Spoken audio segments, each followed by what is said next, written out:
जय भीम। नमो साथियों। आज हम चर्चा करेंगे कि क्या वास्तव में राम ईश्वर थे?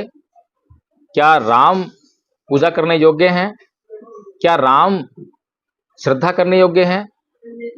क्या राम जो है इस दुनिया के कल्याण के लिए, मनुष्यों के कल्याण के लिए, या भारत के लोगों के कल्याण के लिए, या जिस नगरी के वो राजा थे, अयोध्या नगरी के लोगों के कल्याण के लिए कोई काम की बात करते हैं? तो साथियों, जो भारत में जिन राम के नाम पर अभी अयोध्या में बहुत बड़ा मंदिर बना और सभी हिंदुओं की भारी आस्था है, विश्वास है, सुप्रीम कोर्ट तक जो है उनके फेवर में फैसला देने के लिए मजबूर हो जाता है। तो आइए थोड़ी चर्चा करते हैं कि जो राम है उनके पास कितना ज्ञान है और कैसा ज्ञान है। क्या वो ज्ञान जो है मनुष्यों को अंधकार में ढकेलने वाला ज्ञान है, या प्रकाश की ओर लेकर जाने वाला ज्ञान है, या क्या उस ज्ञान से मनुष्य अपना कल्याण कर सकते हैं? तो साथियों, मैं उदाहरण दूंगा जाबाली कथन से। जाबाली जो है एक ब्राह्मण है राम के राज्य में, और जो मंत्री परिषद होती है उसका एक सदस्य है, यानी कि मंत्रणा करने वाला एक ब्राह्मण है जिससे राजा जो है परामर्श करता है। तो ये जो जाबाली ब्राह्मण है, ये भरत के साथ में, जब भरत चित्रकूट में राम से मिलने के लिए आते हैं तब वहां पर ये आते हैं उनके साथ में, और राम को कुछ समझाने का प्रयास करते हैं। अब ये बहुत महत्वपूर्ण बात है। बहुत से लोग बोलते हैं कि ये त्रेता युग और ये युग और वो युग, पता नहीं कितनी लंबी लंबी कहानियां जो है वो फेंकते हैं, कितनी कल्पनाएं बताते हैं, लेकिन ऐतिहासिक जो परिदृश्य है वो कुछ और है। सच्चा इतिहास ये बताता है कि भगवान बुद्ध के बाद, भगवान बुद्ध के धम्म के प्रभाव को नष्ट करने के लिए हिंदुओं ने, ब्राह्मणों ने ये कथा कहानियां कल्पनाएं गढ़ दी।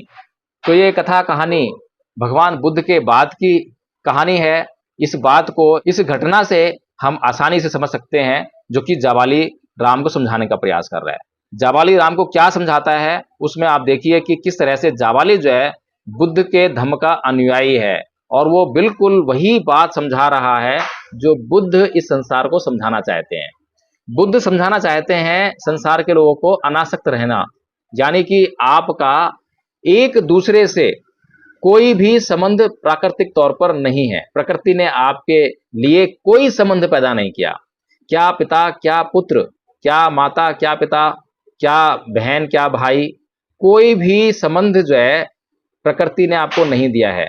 लेकिन जब आपने समाज बनाकर समाज में रहना शुरू किया तो आपको आपसी व्यवहार के लिए इन संबंधों का सहारा लेना पड़ा।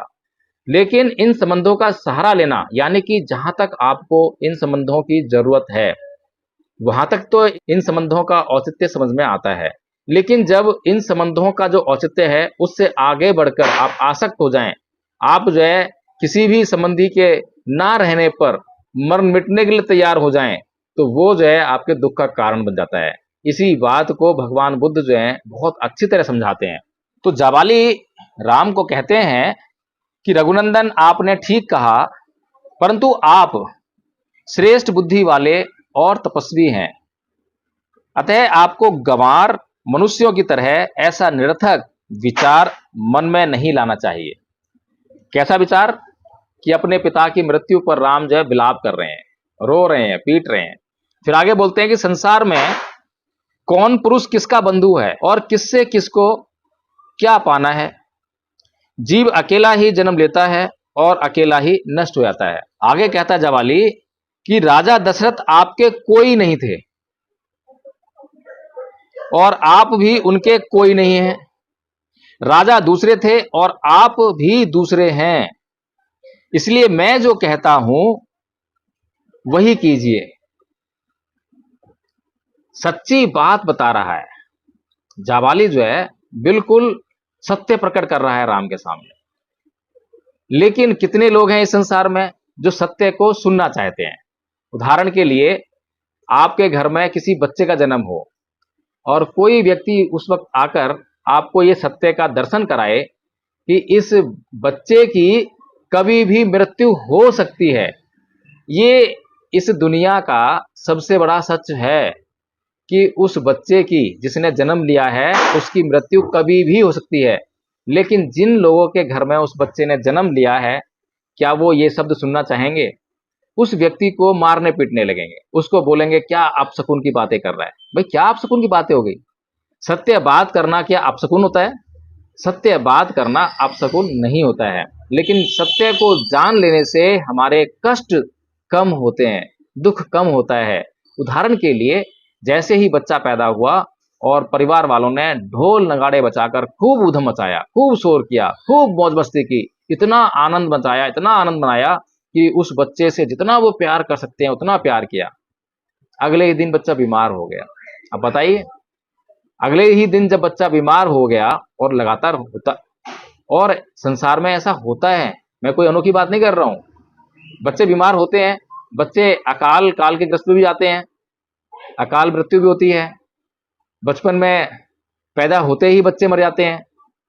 तो जैसे ही बच्चा बीमार हुआ या बच्चे की मृत्यु हो गई तो परिवारजन का क्या हाल होता है, माता पिता का क्या हाल होता है, रो रो कर अपनी जान तक देने के लिए तैयार हो जाते हैं। ऐसा क्यों? तो जाबाली जो कह रहा है वो यथार्थ है, सत्य है, लेकिन राम की कहानी तो कुछ और है। राम इस सत्य में विश्वास करने वाले नहीं, क्योंकि हिंदुओं की कहानी इस प्रकार की है कि सावित्री के पति के प्राण लेने के लिए यमराज आ गए और सावित्री उनसे लड़कर उसके प्राण ले आई वापस। यानी कि हिंदू धर्म जो है वो इस बात से इनकार करता है कि मृत्यु जो है आपके लिए सत्य है। वो आपको इस बात का विश्वास दिलाना चाहता है कि आप जो है अगर चाहें, अगर आप सच्ची श्रद्धा रखें ईश्वर के अंदर, आप जो है पूजा करें, यज्ञ करें, कर्मकांड करें, तो आप जो है मृत्यु को भी मात दे सकते हैं। इस तरह का विश्वास जो है इस दुनिया के लोगों को हिंदू धर्म दिलाना चाहता है। लेकिन ये सत्य है कि आज तक हिंदू धर्म में भी कोई बचा नहीं है, चाहे वो अवतार ही क्यों ना हो। अवतार भी मरे हैं, सब मरे हैं, कोई जीवित नहीं बचा है। तो इसीलिए आगे क्या कहता है जाबाली, बहुत सुनने लायक कथन है। राजा को जहां जाना था वहां चले गए, सबको जाना है, यह प्राणियों के लिए स्वाभाविक स्थिति है। आप तो व्यर्थ ही मारे जाते हैं, विलाप कर रहे हैं, यानी कष्ट उठाते हैं। अष्ट आदि जितने श्राद्ध हैं उनके देवता पितर हैं, श्राद्ध का दान पितरों को मिलता है, यही सोचकर लोग श्राद्ध में प्रवृत्त होते हैं। किंतु विचार करके देखिए तो इसमें अन्न का नाश ही होता है। भला मरा हुआ मनुष्य क्या खाएगा? एक सामान्य मनुष्य जो तर्क कर सकता है वो वाली बातें जाबाली राम को समझा रहे हैं। अब राम जो है एक सामान्य मनुष्य के स्तर के बुद्धि वाले व्यक्ति भी नहीं है, इतनी सी बात भी उनको समझ में नहीं आने वाली, क्योंकि आसक्त लोग हैं। यदि यहां दूसरे का खाया हुआ अन्न दूसरे के शरीर में चला जाता तो परदेश में जाने वालों के लिए श्राद्ध ही कर देना चाहिए, उनको रास्ते के लिए भोजन देना उचित नहीं है। कितनी लॉजिकल बात जो है जाबाली कर रहा है। लेकिन हिंदू धर्म को मानने वाले इस लॉजिक के ऊपर भी तरह तरह के आडंबर, पाखंड, पता नहीं कितनी कल्पना कहानियां और कैसी कैसी भ्रामक बातें तर्क करने के लिए, तर्क बुद्धि लगाने के लिए हमें बहुत ज्यादा सोचने की आवश्यकता नहीं है, थोड़ी समझदारी की आवश्यकता है। तो इसी तरह से जो है ये जो जाबाली है बहुत महत्वपूर्ण कैरेक्टर है रामायण में। लेकिन समस्या यह है कि रामायण का विरोध करने वाले भी रामायण नहीं पढ़ते हैं और रामायण को पढ़ेंगे भी क्योंकि बौद्ध धर्म की जानकारी नहीं है। तो इसलिए जाबाली कथन को जो है पढ़ने से वो चूक जाते हैं, और वो इस बात से चूक जाते हैं, इस बात को जांच करने से चूक जाते हैं कि जाबाली जो है एक बौद्ध व्यक्ति है, वो बौद्ध धर्म का अनुयायी है। सारी बातें बौद्ध धर्म की है। ये अनासक्त रहने की बात जो है भगवान बुद्ध कहते हैं। आगे कहता है कि देवताओं के लिए यज्ञ और पूजन करो, दान दो, यज्ञ की दीक्षा ग्रहण करो, तपस्या करो और घर द्वार छोड़कर सन्यासी बन जाओ, इत्यादि बातें बताने वाले ग्रंथ बुद्धिमान मनुष्यों ने दान की और लोगों की प्रवृत्ति कराने के लिए ही बनाए हैं। सारी पोल खोल रहा है, राम के सामने एक एक बात का यथार्थ प्रकट कर रहा है। लेकिन राम जो है उसे समझे तब ना। अतः महामते, आप अपने मन में यह निश्चय कीजिए कि इस लोक के सिवाय कोई दूसरा लोक नहीं है, अतः वहां फल भोगने के लिए धर्म आदि के पालन की आवश्यकता नहीं है। जो प्रत्यक्ष राज्य लाभ है उसका आश्रय लीजिए, परोक्ष यानी परलौकिक लाभ को पीछे धकेल दीजिए। अब आगे राम क्या समझा रहे हैं, क्या तर्क प्रस्तुत कर रहे हैं वो सुनिए, बड़ा अजीब। जहां अपनी की हुई प्रतिज्ञा तोड़ दी जाती है उस व्रति के अनुसार बर्ताव करने पर मैं किस साधन से स्वर्ग लोक प्राप्त करूंगा? मनोकामना है स्वर्ग लोक प्राप्त करने की, और लोग कहते हैं कि वो ईश्वर हैं, फिर भी स्वर्ग लोक प्राप्त करने की मनोकामना है। यानी कि स्पष्ट है कि साधारण मनुष्य थे, कोई ईश्वर नहीं, कोई अवतार नहीं है।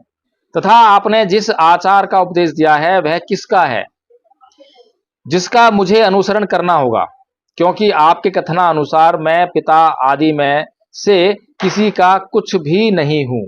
जगत में सत्य ही ईश्वर है, सदा सत्य के ही आधार पर धर्म की स्थिति रहती है, सत्य ही सबकी जड़ है, सत्य से बढ़कर दूसरा कोई परम पद नहीं है।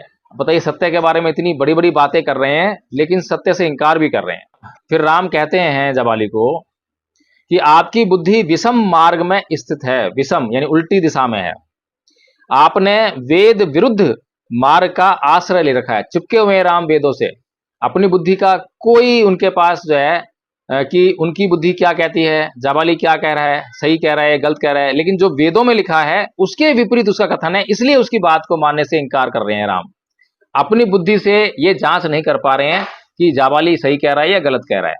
आप घोर नास्तिक और धर्म के रास्ते से कोसों दूर हैं। ऐसी पाखंडमयी, अब ये जो कौन से धर्म की बात कर रहे हैं, कर्म कांड वाले धर्म की बात कर रहे हैं कि श्राद्ध करो, मेरे जो पिता हैं वो जो स्वर्ग चले गए हैं उनको जो है जो मैं यहाँ खाऊंगा वो वहां पहुंचेगा, या जो मैं ब्राह्मणों को खिलाऊंगा वो वहां पहुंचेगा।